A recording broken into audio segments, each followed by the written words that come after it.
Naturally, as the weather gets warmer, we all want to get outside and take advantage of it. And if you're a motorcycle rider, then that goes double for you. But being a motorcycle rider also comes with significant added risk. So sit back and join us for the next little bit as we give you some helpful motorcycle safety advice right here on BTN TV.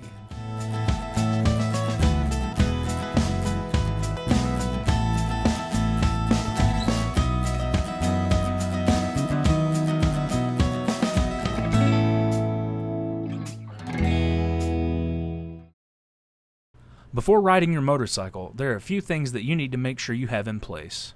Number 1, make sure you wear the proper attire. Big thing is make sure you got the stuff on your body. You don't want to ride in flip-flops. You don't want to ride your motorcycle barefoot. You don't want to ride in shorts. You want to have some sort of long sleeves on because that'll protect you in the event that you do wreck. And you always have to have a helmet, always. And then for nighttime riding, you need some clear lenses. Proper attire includes the following: protective clothing, such as long-sleeve shirts and pants. Face or eye protection, such as sunglasses or clear glasses for riding at night. And finally, the most important piece, a DOT-compliant helmet.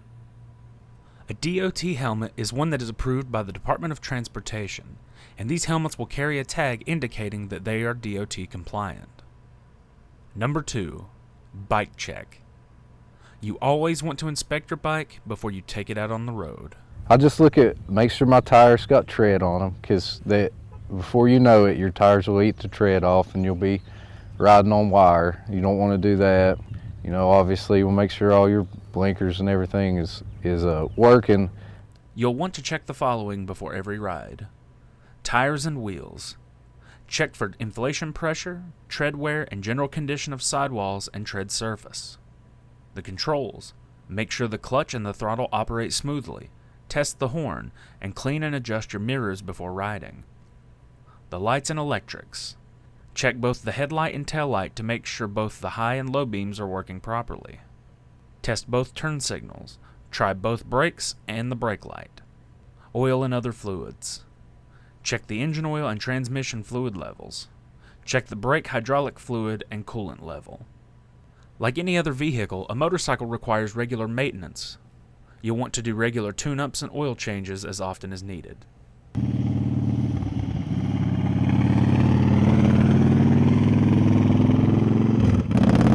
Number 3, when you're on the road.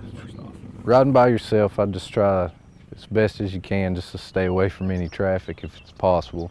Don't ride in anybody's blind spots. Try to stay 2 car lengths behind everybody. You're not necessarily worried about what you're doing right and wrong. It's what other people on the road are doing right and wrong. So you want to make yourself noticeable and not hide in traffic. And you want the drivers to see you, because a lot of people get hurt because other drivers don't see them. So a big thing that gets said is, we didn't see the motorcycle. Yeah, nobody's looking out for you. You got to look out for yourself on a motorcycle or in anything. The rules of the road are the same, whether it's in a car or whether it's on a motorcycle. You just got to be extra cautious, because nobody's paying attention to you. You know, just be extra cautious. Slow down at intersections. If you're coming over a blind spot like a hill or something, just slow down. There's no point in driving fast.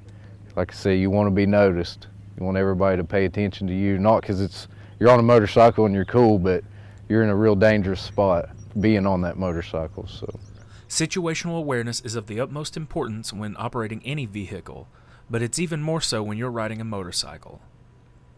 You'll want to make yourself as noticeable as possible, and be sure to avoid blind spots on other vehicles. Number 4, group riding. Normally when we ride together, try to stay staggered and not ride right on top of each other. You know, covered but not aligned, kind of in a column.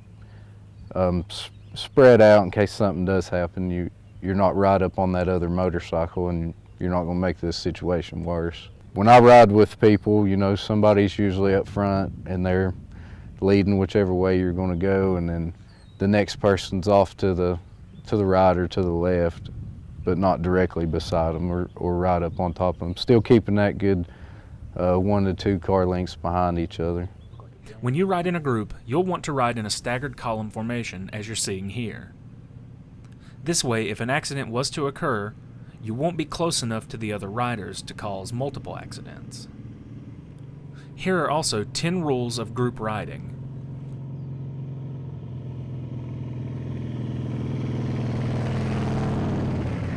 Base the length of the route and segments on the ability of the least experienced rider. Take timely breaks to prevent the loss of concentration and reduce fatigue. Adjust the pace through curves to the ability of the least experienced rider. If necessary, form 2 groups with different speeds. Do not tailgate or encourage the rider in front to speed. If you want to ride faster, ride ahead of the group. Keep adequate following distance and maintain staggered formation. Do not pass in the group except in a case of an emergency.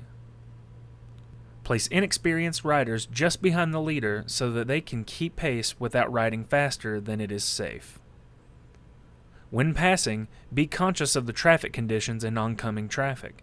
Even though the previous riders passed safely, it may not be safe for you. Maintain adequate time distance between riders, especially at intersections. This allows you to avoid hard braking. And finally, check your mirrors frequently to ensure that the group stays together. These are just some of the general safety rules when it comes to riding motorcycles, and we hope that you'll take advantage of the beautiful scenery in our city while you ride. But more importantly, we want you and everyone else to be safe. For more information on motorcycling in Tennessee, please visit www.tn.gov.